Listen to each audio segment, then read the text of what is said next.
people do not buy products, people buy stories. So as an entrepreneur, you got to build a story around what you're doing. People will not respect your position, but people will definitely respect why you're in this position and what you're doing with that position. The learning is no more about academics. The learning is to turn knowledge into wisdom. I did exactly what my parents told me not to do. Why should I not jump into the other route and see, saying that how it is going to be? So it's going to be an experience of my life. So many of the leaders you see today, if they are extremely successful, they are being the bridge between what happened in the past and what is going to happen in the future. We'll all understand saying that probably a few crores of rupees might not actually satisfy us, but when you distribute that crores of rupees as value to people around you, that is the biggest possible benefit that an entrepreneur can get out of it.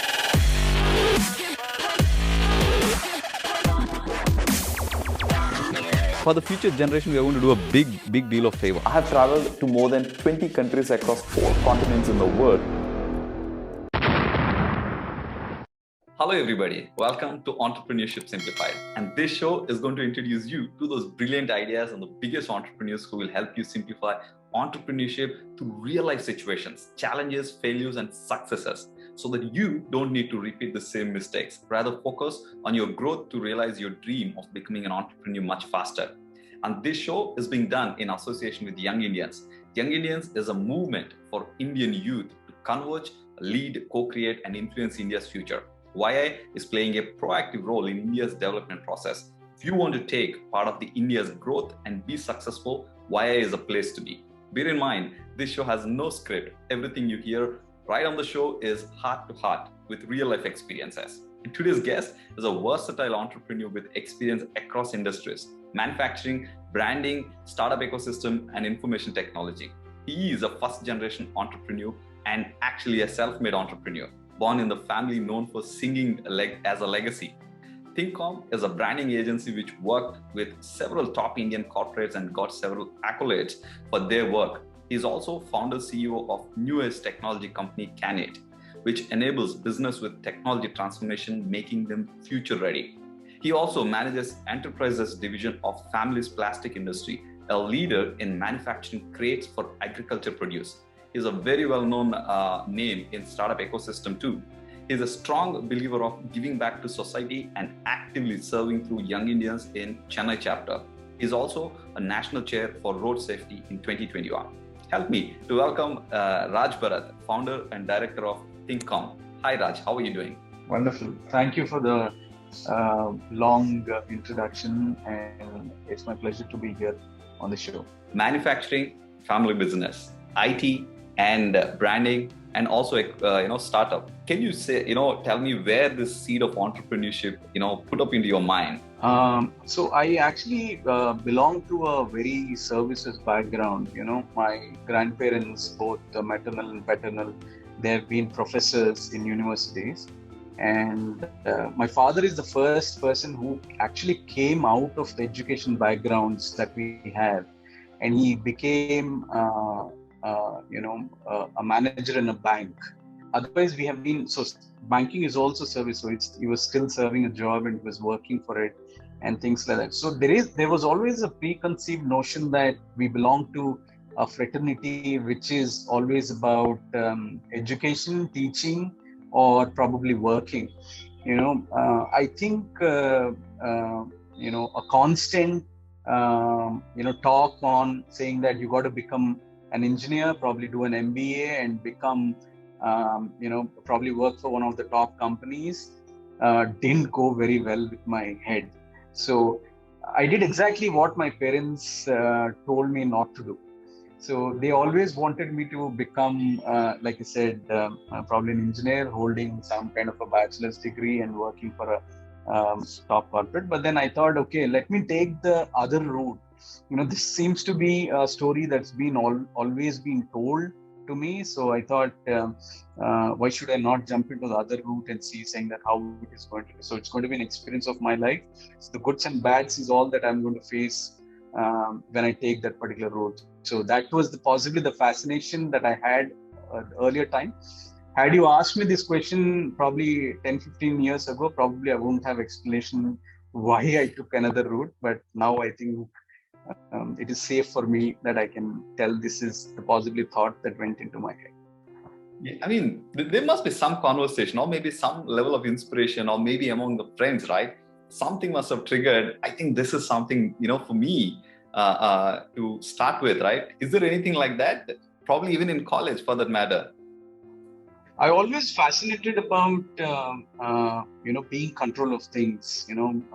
I never really knew how to do it because obviously, like I said, I belong to a generation which is more comfortable working somewhere than taking things in hand and churning out what they wanted to. So one fascination has always been that some of my friends in the childhood, they say their parents or their fathers run businesses and how it happens, how they used to go around the country, talking to different people.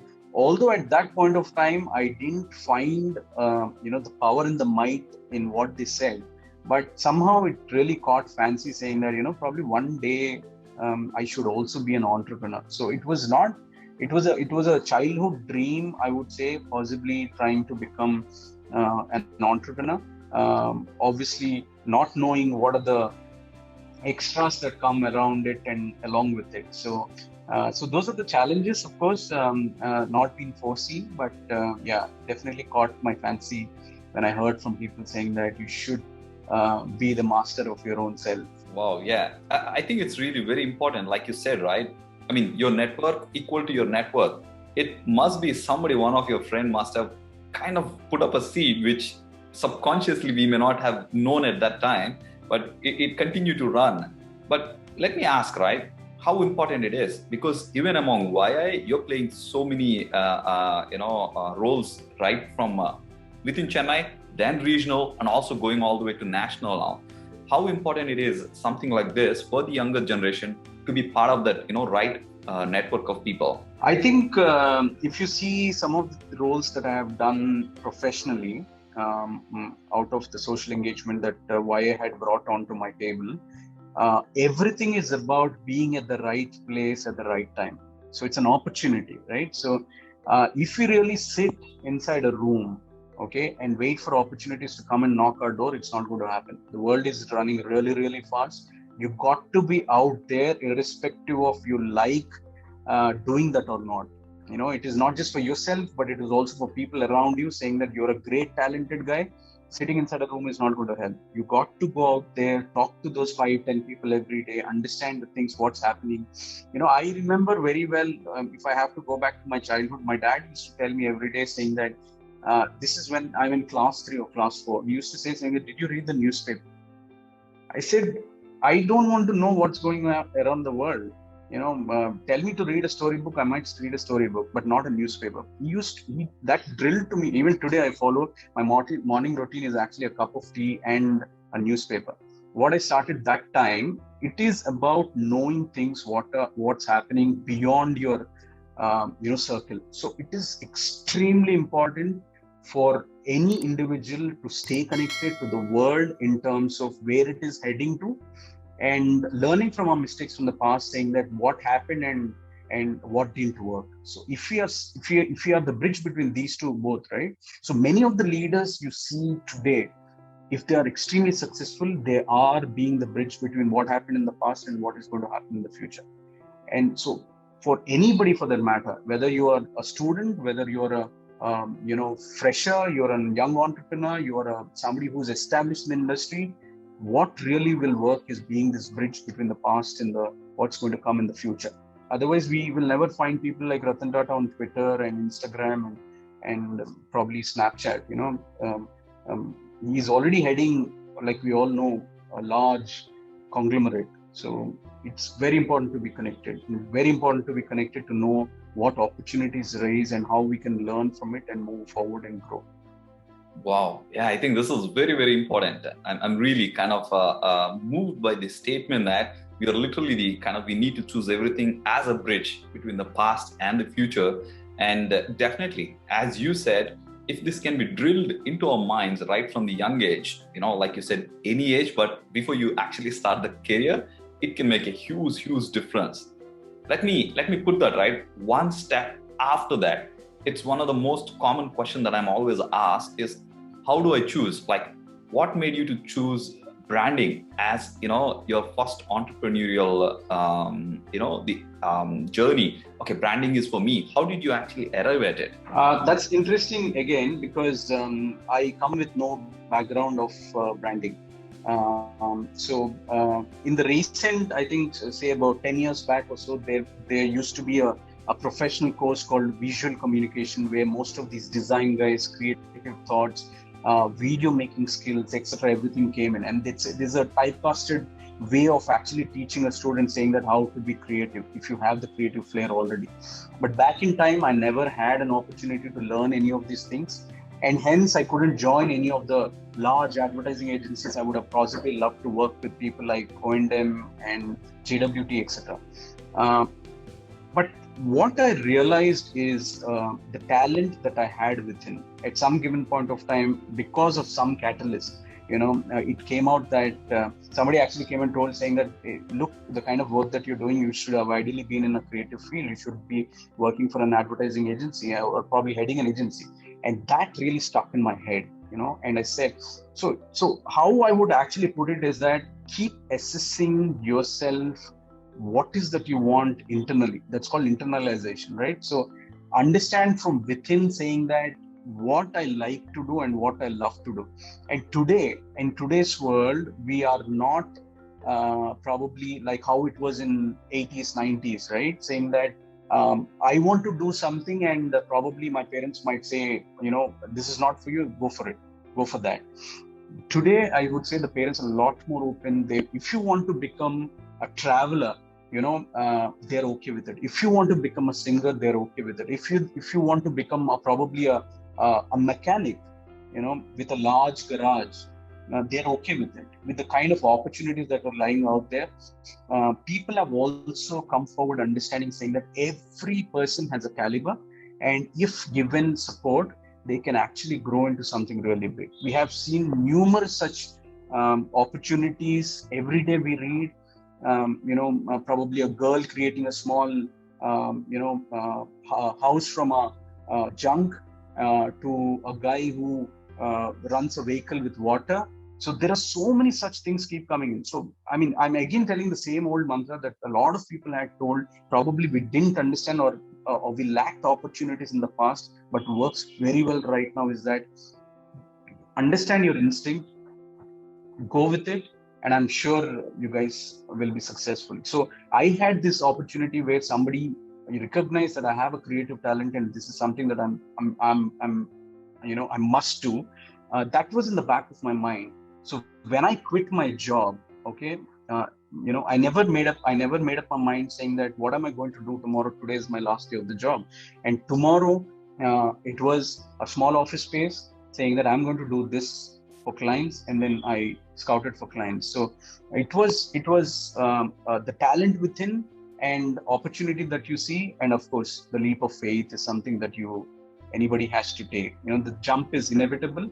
It has to be taken, and believing in self and moving forward is the right way to do things. Wow, this is something very, very nice, because this is something very unique to everybody. Going internal, right? That cannot be, nobody can understand, frankly speaking, what you like, and whether you can commit yourself for next 10 years or 20 years, only somebody who can decide is only, either myself or yourself. So this is a very important point. And also another very important point you mentioned here is about listening from others. What is my talent? That became a seed, and then it turned out to be an entrepreneurial journey. But let me ask a very interesting question. Rajesh, you see how it connects the previous question of meeting people, talking to people, to actually letting people identify your strengths. So it all goes hand in hand. The more you socialize for right reasons, to understand people, their thoughts, internalizing self, and achieving what according to the strengths of the person. So this is all interlinked in the part of life. And today we are in a huge spot of volatility, right? There are so many things, at every given point of time, you open the mobile phone or you see look up on a website, there are a lot of stories of success, so there is a lot of pull saying that, can I go there and get the thing done? Maybe I might win a $1 million deal, or can I join this company and earn some bucks? Probably I might live in London, or should I do something else for life? So there is a lot of volatility in terms of thought. So when I said internalization, it requires a lot of clarity also. Clarity comes with maturity, but I'm not saying that maturity is only for the gray hair people. Today, with the kind of information the young people have in their hand, maturity comes as low as 16, 17, 18 years. So if somebody is actually thinking, saying that, what should I do after my college at 22, 23? I think, he's already a bit old to think on internalization. It should start pretty early. Yeah, I mean, absolutely true. I mean, in our times, we didn't see anything like a guidance, or though it was called information at that time itself, right now it is very much advanced. Anything somebody wanted at 16, we are seeing entrepreneurs starting at as early as 16, 15, 13, 18. I mean, I'm saying literally, I already know people, but having that clarity at that time and putting in some time to evaluate self seems to be the key, as I understood. And again, as you said, somebody should be in a place like either you are young Indians, right? So that they get to hear more and more ambitious people around them, so that makes it more sense for them to evaluate within the bandwidth that they listen from others. But let me ask, I think you seem to have a very interesting journey from job to the entrepreneurial journey. At the same time, you made a very, very interesting thing about, the seed that was there in your mind was having control. So can you share, as an entrepreneur, you generally get to have the complete control over the journey? Complete, hold of the journey of me, probably yes. But entrepreneurial journey is not just about self. Entrepreneurial journey is about the entire ecosystem. What is out of my control is probably a colleague who is sitting outside my cabin and working. In today's world, that it's highly volatile. We do not have a control of it. But what we can probably do is adapt in the style of functioning, adapt in the style of leadership, which helps us grow, organization grow, people around that grow. So leadership has also taken a lot of multiple stages. The leadership style of 1980s was different, early 2000s was different. Now 2020, where all the forecasts went out of the window, is now the leadership is completely different. Now, whenever I visit, you mentioned the point rightly, saying that how students, young students today have great opportunities being part of organizations like YI, to know more what is happening outside the industry. While you are studying, there is a lot of action that is happening outside the industry. We know that every week, every month, there is a lot of change that is happening. So it is fantastic that they have such an opportunity today to learn from or listen to somebody who is out there running their machinery. So coming back, the leadership styles, right? So it changed over a period of time. So what we read actually in the books in the past were completely different to what the same people who wrote those books have adapted to a very different style of leadership. So I think being in control of yourself is very, very important. That is knowing that where I want to go, what needs to be done, what is the objective, what is the purpose. So if you know these individually, and then on the parallelly, if you know the same definition for your organizations as well, with a little more clarity in terms of handling people, which is called leadership, I think life would be a little more easier than said and done. Yeah, I totally agree that. In a way, I think you are a best example. Maybe you can even share how different it is sitting on a place where you were taking instructions and sitting onto the table, now giving the instructions. Means literally a table from an employee to an employer. How different is the way of working? Right after college, I started working with Gillette. So I was thrown into the market. So because I was choosing the marketing side of it, so I was thrown into the market. I went around a lot of stores, looking at how the material was placed and how quality the communication is. Is there anybody to talk to me when I enter? and things like that. So again, coming back, preparing reports and showing it to my boss. Some were scrapped, some were accepted. Someone said, probably you did very less, to be done more, and things like that. It is very, very different to how when you have to take the instructions to you giving the instructions. I would say taking the instructions were a bit more easier. If you want to listen to it, fine. If you don't want to listen to it, it is also fine. You can always go back to your boss and saying that, boss, I forgot. I couldn't do it. I'm going to do it tomorrow. But giving instructions is very, very different. So when you are an entrepreneur, when you're sitting on this side of the table, you had the onus of driving the entire force. I could really pity my boss, my ex-bosses at this point of time for all the times that I've told saying that, listen, I've forgotten to do this thing. Now, it takes great patience to hear that from my employees saying that, look, I forgot what you told me to do yesterday. I completely forgot. So I'm going to do this because I'm running on a deadline. I know how that one day, one evening, one night, and the next morning is going to be important. Giving instructions is a lot more difficult, and taking feedbacks from them is even more difficult. But then the boat of entrepreneurship is always rocking.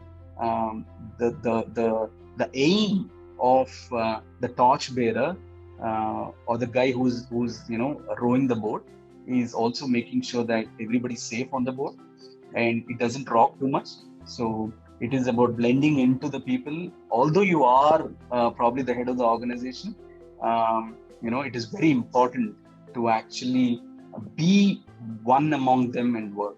And that's how you actually not rock the boat. So Be a leader, don't be a boss. Yeah, I love this. Be a leader, but not be a boss. But if you have to put the entire entrepreneurship in one sentence, what would be the definition for you? What is entrepreneurship? It's an experience. It's an experience of. I would actually rate entrepreneurship as a parallel life. If you are living your life, if you have grown from your childhood to schooling to college to what probably a job and things like that, entrepreneurship is another life, a serious life of multiple factors. It is about survival, it is about learning, it is about coming together, it is about forecasting, it is about learning from mistakes, it is about helping people, it is about making sure that things happen for you and for people and for their families, right? So that's how holistic entrepreneurship is all about. Gone are the days where I sell a product, you buy a product, you go home, I go home. No, people, especially we talk about this in branding, people do not buy products, people buy stories. So as an entrepreneur, you got to build a story around what you're doing. People will not respect your position, but people will definitely respect why you're in this position and what you're doing with that position. So those are very, very two key factors in terms of how leadership should be ideally and how people should take it. It's really very, very interesting, Raj, what you're saying, because every single word that you're using is really impactful, because I can see it. It's literally coming from the experience. So it's very important people really give that notice to it, right? And let me ask, what is the one thing that makes you to get up in the morning and sit in that seat? Though it is all rocky, it is it has got all kinds of challenges that you can ever imagine, right? What is that one thing that puts you onto the chair and give you that energy? I'm going to be very frank here, Rajesh, because there are days that I don't want to wake up. I don't want to get up out of the bed, maybe even before 10 o'clock, because you know that when you go to the office, you got to do certain things that you do not like to do, or probably things that didn't happen, where if it happened, probably you would land up with a deal, or probably you would land up with somebody saying that, guys, you people have done a phenomenal job. So every such lost opportunity had actually put me to sleep. So there are days that I am not woken up till afternoon, not gone to office. But I will tell you, like I said, entrepreneurship is an experience, right? So a bit of this, a bit of that, everything. It is like a concoction of things. So there are good days, there are bad days, there are warm days, there are hot days, there are phenomenal days where somebody actually comes and says that, boss, you have changed my life. What are you even talking? You changed my life. It is not just about money. Today you lose money, tomorrow you earn money. But how do you actually hold lives together? That is a kind of value that an entrepreneur can create, not just for himself. We'll all understand saying that probably a few crores of rupees might not actually satisfy us. But when you distribute that crores of rupees as value to people around you, that is the biggest possible benefit that an entrepreneur can get out of it. So it is definitely rocky, and it is a lifetime experience that one must take it if they have the heart for it. And it comes with a lot of mixed bag, but it is all it's all a great experience. It's all a great experience. So I have a great pleasure in saying that the kind of fulfillment the entrepreneurial journey gives is phenomenal, like you said. So let me ask one last question, right? I just want to ask in a perspective, now the just in continuation to your last question is, when somebody is starting, you said if you have heart to it, how do you define in quantifiable measure if somebody just coming out of this, college, they need to know whether they have heart for it or not. Is there any criteria they can kind of look into it? Okay, probably I'm ready for it, or probably I need to work for a couple of years. Is there any criteria you can suggest? I think for the people who are in colleges and schools right now, what is very, very interesting, whenever I had visited your colleges, I have spoken to them about this experiential learning. The learning is no more about academics. The learning is to turn knowledge into wisdom. Now, wisdom, you don't have to be 70 years old to be part of the wisdom. You can actually start learning and turning knowledge into wisdom right from age 18. So I've said saying that experiential learning is hugely popular in many, many countries, and we are not behind. So while you're in the college, okay, that is a time that you can actually study, and you have an opportunity to actually try out things. It could be projects, it could be helping out somebody in a business in the fellow friend circle. It could be somebody from your father's circle that you can actually work with. Are you trying to prepare a product? Can we have a mock for it? So there are so many things that people can actually do. I mean, I'm not talking about any specific industry, but every industry holds a bag full of opportunities in terms of what you want to do before you actually jump into it, right? So unless you put your college time to this experiential learning, you will actually not know saying that what you want to do right after it. So hence, I really urge people saying that use these wonderful times that we have. I'm sure I said it's volatile. Yes, it is volatile. But for people like us, entrepreneurs and people who are working in jobs, but when you still have an opportunity, whether do I take this car or do I take that bike to actually go out and create my life? I think you should study this bike and that car before when you're in the college. You have an opportunity, take out those 2-3 hours, talk to people, understand, see where your interest lies. That's what I call internalization, where it lies actually. It could be some of the minutest things. Unless you sit all alone silently, listening to your heartbeat pounding, you'll not get an idea saying that where does my interest lie. So that's very, very critical. And I'm very happy that most of the US actually get to do these things when they're part of YI. So I'm not talking this because I'm part of the organization, but it is something that worked really well with students that I have seen. Many of them actually have come back and told saying that great things happened to them. So when such thing is there, we should talk about it. So most important thing is take out the time and do that experiential learning is what I would say. Wow, this is absolutely stunning, and this is like an icing on the cake. So first know yourself, take the time, especially during studies, beyond Netflix, beyond all the time, but make sure you spend some time to know yourself, create an experiential learning about what is the topic that excites you, and then the journey is going to be totally ready. You will have clarity whether it is going to be a job or about an entrepreneurship. the clarity will arrive probably in those 3-4 years of, the last years of the education. So this is all this I'm talking. I just wanted to add one point. I don't want to, people to think that probably I'm an IM grad or somebody who studied abroad and have come. I really want to tell saying that I am one of the most common people among the Indians, right? So I did normal school education. I did a normal degree in a college, and I do not have any top B school tag attached to me, and I do not have any foreign degrees attached to me. And I really want to tell saying that neither I'm a first bencher nor I'm a backbencher. It means that I'm a very difficult category of a kind, which doesn't know whether to go forward or go backward. If I can do something of this sort, and I'm sure that India is full of opportunities, and today's young people are truly intelligent.